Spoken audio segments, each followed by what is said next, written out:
Hello, I'm Sebastian. Welcome to Nine Trees podcast. Today I will summarize and review the book.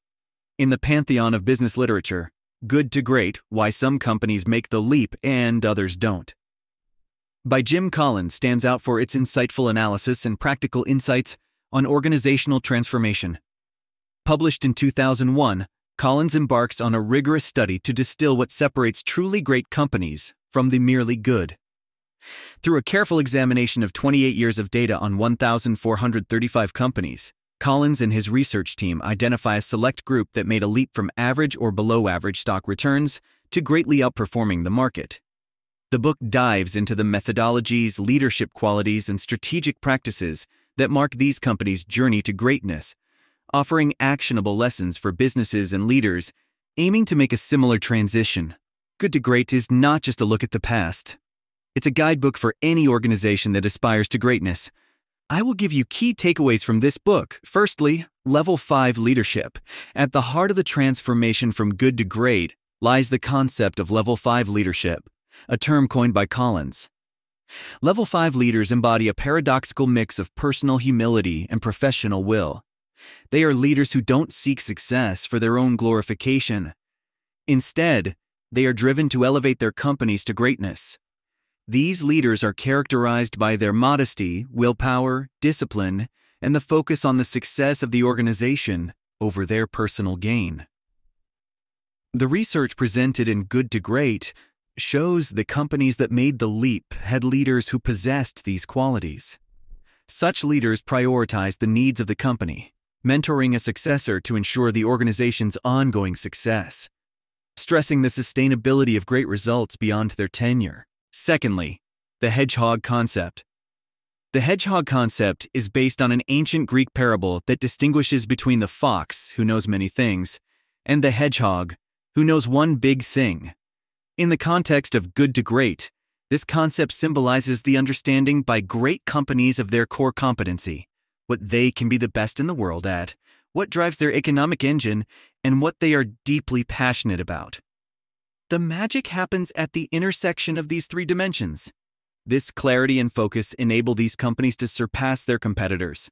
Collins's research finds that the Good to Great companies understood and stuck to their hedgehog concept, ensuring that all their efforts were aligned with their core.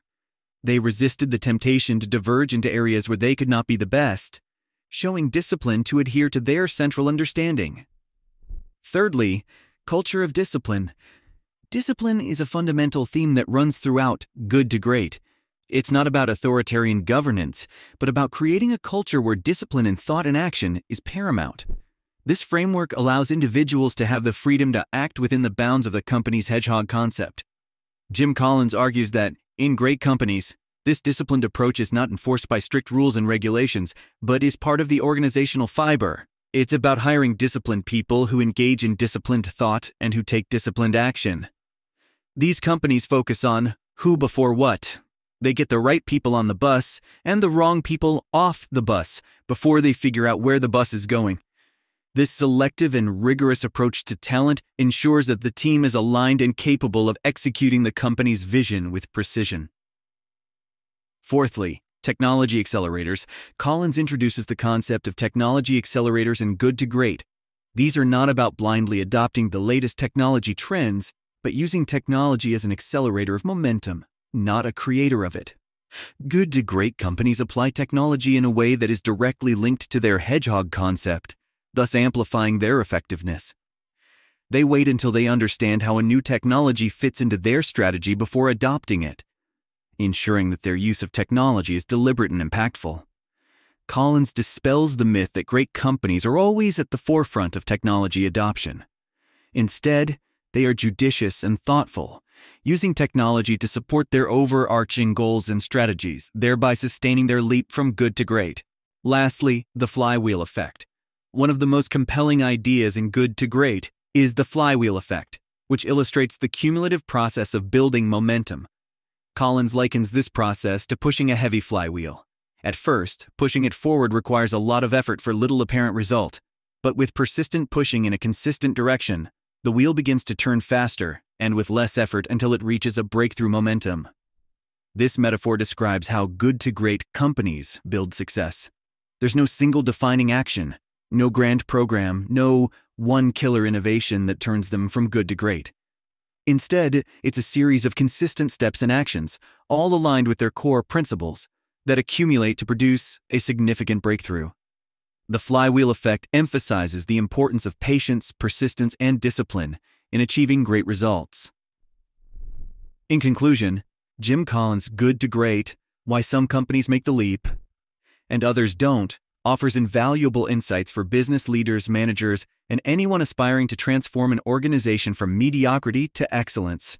Its exploration of key themes like Level 5 leadership, the hedgehog concept, the culture of discipline, the strategic use of technology, and the flywheel effect provides a comprehensive framework for understanding what differentiates great companies from the rest. This book is particularly beneficial for those in leadership positions seeking to cultivate a culture of excellence and sustainability in their organizations. By applying Collins' principles, readers can navigate their companies toward lasting greatness, making Good to Great not just a roadmap for corporate success, but a beacon for personal leadership development as well. If you would like to support Jim Collins, you can buy the book through the Amazon link I've provided in the podcast description. After reading the book, please let me know what you think and share your thoughts. See you around.